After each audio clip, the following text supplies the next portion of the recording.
Hi and welcome to Budget Model Railways. And rather than all the micro layouts I've been doing, so I've been doing sort of things like micro egg and gauge ovals and shunting layouts. I do like that one. It's one of my favourite layouts.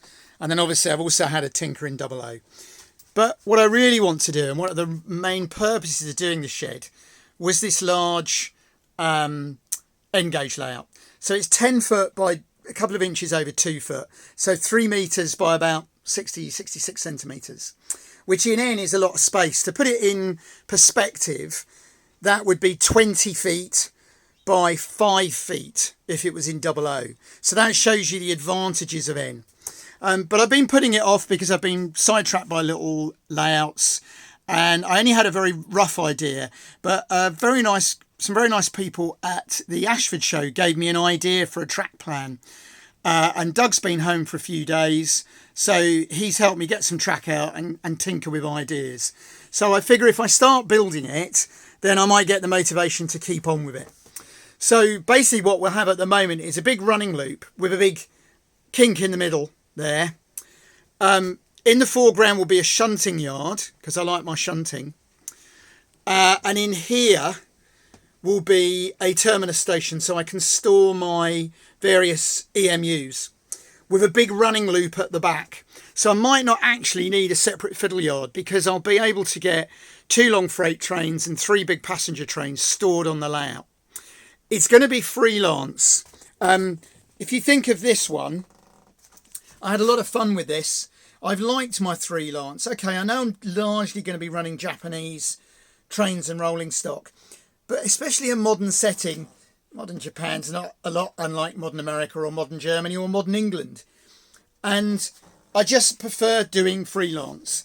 The Japanese was fun, but it would mean buying a lot of quite expensive buildings to get it to look right. Even second-hand, they're quite expensive. So I picked that up at the Sompting show for 20 quid. That would look great in the corner there with the train running around it. I might have a little branch line going to a station at the bottom. I've got quite a lot of buildings floating around, modern buildings. I've got, excuse me a second. I've got my grain silo that I could use in the goods yard. I've got some stations and things. So I'm going to start tinkering. I'm going to buy some track because I don't have enough track. I need some straights and some points. It is going to be a bit of an expense. I'll get what I can second hand. But actually, so far, there's a few places that are charging as much for second-hand Kato track as I can buy it new from Kato.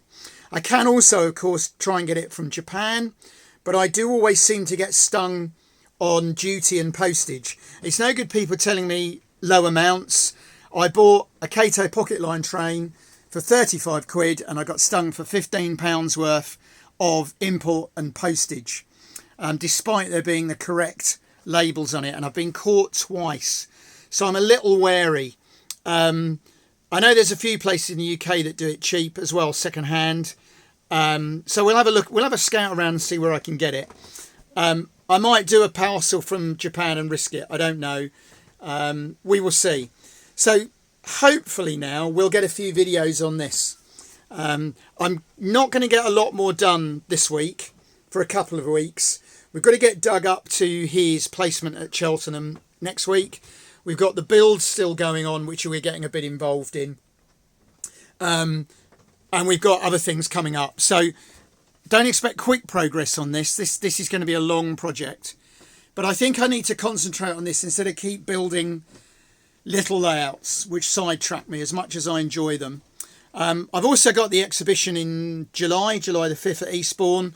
And I need to do some work on this layout. It runs fine. Scenically, it's okay. But cosmetically, it's a bit tatty. Matthew from Sompting's very kindly coming over so that we can run 2 layouts. This and the Japanese one. So if you're in the area, July the 5th, look it up. It's Pevensey Model Railway Club, Eldon Road in Eastbourne. Be a chance to see 2 Budget Model Railway layouts. So there we go. Hopefully I'm going to get on with this. Hopefully it'll be a big project that actually gets finished. Speak to you soon.